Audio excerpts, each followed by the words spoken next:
আসসালামু আলাইকুম। আশা করি সবাই ভালো আছেন। আপনারা সবাই দেখতে পাচ্ছেন যে এখানে স্মার্ট পদ্ধতি অনুসরণ করে বস্তায় আলু চাষাবাদ করা হয়েছিল। তো আজকে আমরা এখানে আলু হারভেস্ট শুরু করলাম। তো ঠিক আজ থেকে 63 দিন আগে, অর্থাৎ 64 দিন বয়স হয়ে গেল। 64 দিন পর কিন্তু আমরা এখানে আলু হারভেস্ট করতেছি। তো এখানে মূলত চাষাবাদ করা হয়েছিল যে ছানছাইন জাতের আলু। তো অনেকের ধারণা ছিল যে, অনেকের ভ্রান্ত একটা ধারণা ছিল যে এখানে ফলন হবে না। তবে অনেকে আমাকে বলেছিল যে আপনি বস্তায় আলু চাষাবাদ করেছেন, এটা হারভেস্ট করে দেখান। তো আজকে আমি আপনাদেরকে বস্তায় আলু চাষাবাদের ফলাফল দেখাচ্ছি এবং হারভেস্ট করে দেখাচ্ছি যে এখানে কিন্তু মোটামুটি ভালো একটা ফলন হয়েছে।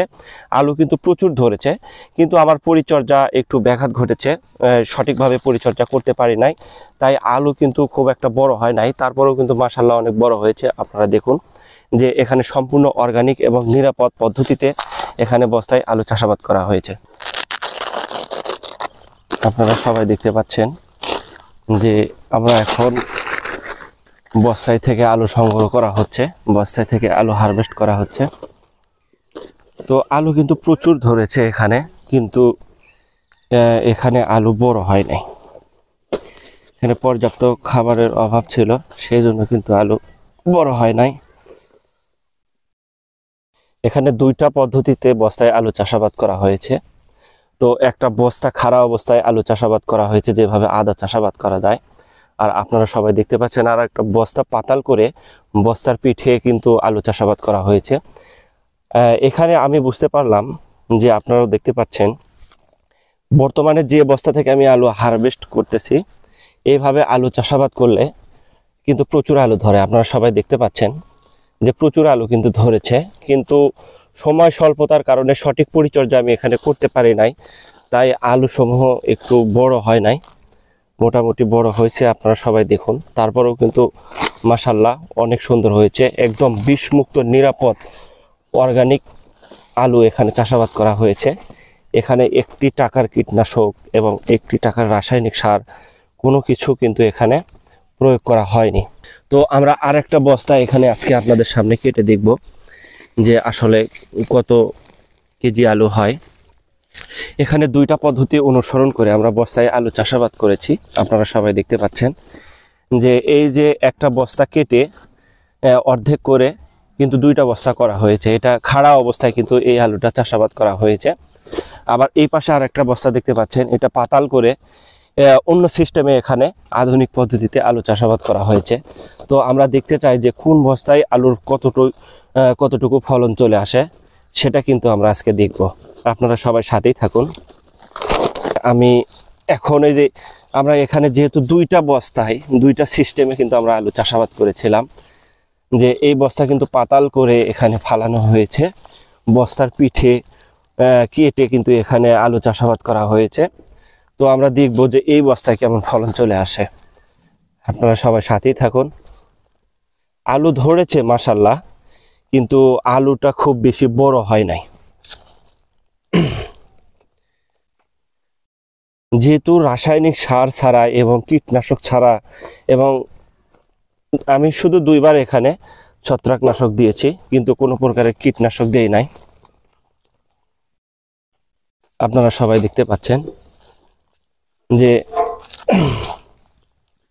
এখানেও কিন্তু প্রচুর আলু ধরেছে, কিন্তু আলু বড় হয় নাই।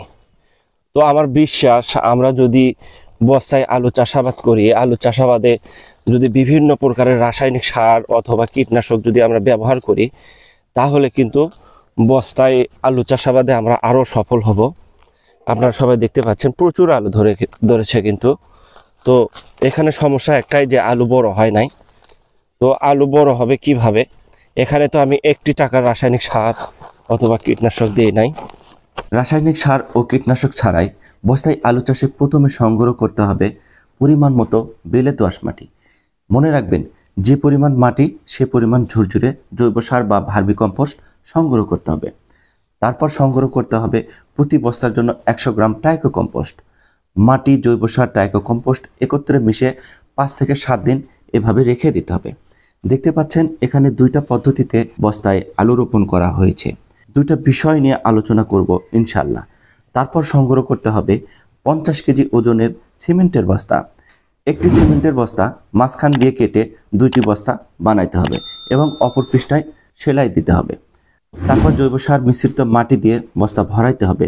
সম্পূর্ণ বস্তা ভরানো যাবে না, উপরাংশে একটু ফাঁকা রাখতে হবে যেন পরবর্তীতে গাছের গোড়ায় যেন মাটি প্রয়োগ করা যায়। আবার এখানে দেখতে পাচ্ছেন বস্তাটি না কেটে সম্পূর্ণ বস্তায় মাটি ভরানো হয়েছে এবং বস্তার মুখ সেলাই করে বন্ধ করে দেওয়া হয়েছে। তারপর অপর পৃষ্ঠায় অর্থাৎ বস্তার পিঠে লম্বালম্বিভাবে 2টি লাইন সিস্টেম করে বস্তাটি কেটে নেওয়া হয়েছে। একটি লাইনে 3 থেকে 4টি করে আলু রোপণ করা যাবে।